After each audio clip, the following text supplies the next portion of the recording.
ದರ್ಶಿ vlogs ವೀಕ್ಷಕ ಬಂಧುಗಳಿಗೆ ನಮನಗಳು. ಚಾನಲನ್ನು ಸಬ್ಸ್ಕ್ರೈಬ್ ಮಾಡಿ. ಎಲೆಕ್ಟ್ರಿಕ್ ಈಲ್. ಈಲ್ ಎನ್ನುವುದು ಸಮುದ್ರದಲ್ಲಿ ಕಂಡುಬರುವ ಒಂದು ಜಾತಿಯ ಮೀನು. ಆದರೆ ಈ ಜಾತಿಗೆ ಯಾವುದೇ ರೀತಿಯಲ್ಲೂ ಸಂಬಂಧವಿಲ್ಲದಂತಹ ಒಂದು ಮೀನಿದೆ. ಇದರ ಹೆಸರು ಎಲೆಕ್ಟ್ರಿಕ್ ಈಲ್ ಎಂದು. ಈ ಎಲೆಕ್ಟ್ರಿಕ್ ಈಲ್ ತನ್ನ ಮೈಯಿಂದ ಅತ್ಯಧಿಕ ಶಕ್ತಿಯ ವಿದ್ಯುತ್ ಶಕ್ತಿಯನ್ನು ಹೊರಹೊಮ್ಮಿಸಿ ತನ್ನೆದುರಿಗೆ ಬರುವಂತಹ ಮೀನುಗಳಿಗೆ ಆಘಾತವನ್ನುಂಟು ಮಾಡಿ ಕೊಲ್ಲುತ್ತದೆ.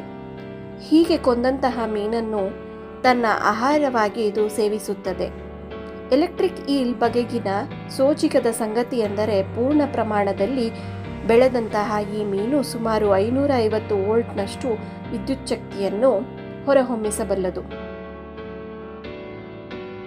ಈ ವಿಸ್ಮಯಕಾರಿ ಮೀನಿನ ಬಗ್ಗೆ ಮೊದಲ ಬಾರಿಗೆ ಈ ಪ್ರಪಂಚಕ್ಕೆ ವೈಜ್ಞಾನಿಕ ಪುರಾವೆಯ ಸಮೇತ ವಿವರಿಸಿದವರು ಬ್ಯಾರುಲ್ ಫೆಡ್ರಿಕ್ ವಾನ್ ಹಾರ್ಮ್ಬೋಲ್ಟ್ ಎಂಬುವವರು. ಎಲೆಕ್ಟ್ರಿಕ್ ಈಲ್ ಸಾಧಾರಣವಾಗಿ ಆಮ್ಲಜನಕ ಕಡಿಮೆ ಇರುವ ನೀರಿನಲ್ಲಿ ವಾಸಿಸುತ್ತದೆ. ಆಗಾಗ ನೀರಿನ ಮೇಲಕ್ಕೆ ಬಂದು ಗಾಳಿಯನ್ನು ಸೇವಿಸಿ ಮತ್ತೆ ತನ್ನ ಬೇಟೆಯನ್ನು ಹುಡುಕುತ್ತಾ ನೀರಿನೊಳಗೆ ಸೇರುತ್ತದೆ.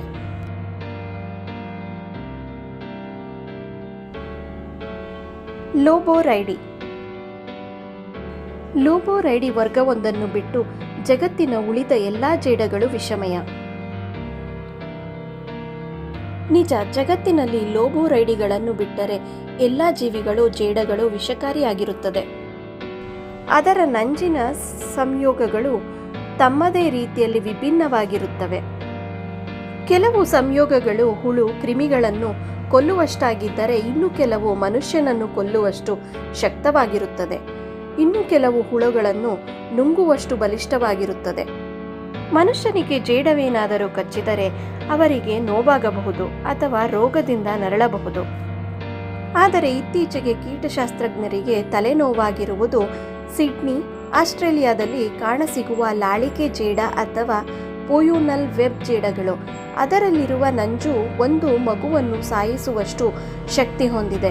ಇದರ ಬಗ್ಗೆ ಸಾಕಷ್ಟು ಸಂಶೋಧನೆ ಮಾಡಿದ ನಂತರ ಮನೆಯಲ್ಲಿ ಸಾಕು ಪ್ರಾಣಿಗಳನ್ನು ಇಟ್ಟುಕೊಳ್ಳುವುದರ ಮೂಲಕ ಲಾಳಿಯ ಜೇಡಗಳನ್ನು ನಿಯಂತ್ರಿಸಬಹುದು ಎಂದು ಕೀಟಶಾಸ್ತ್ರಜ್ಞರು ಹೇಳಿದ್ದಾರೆ.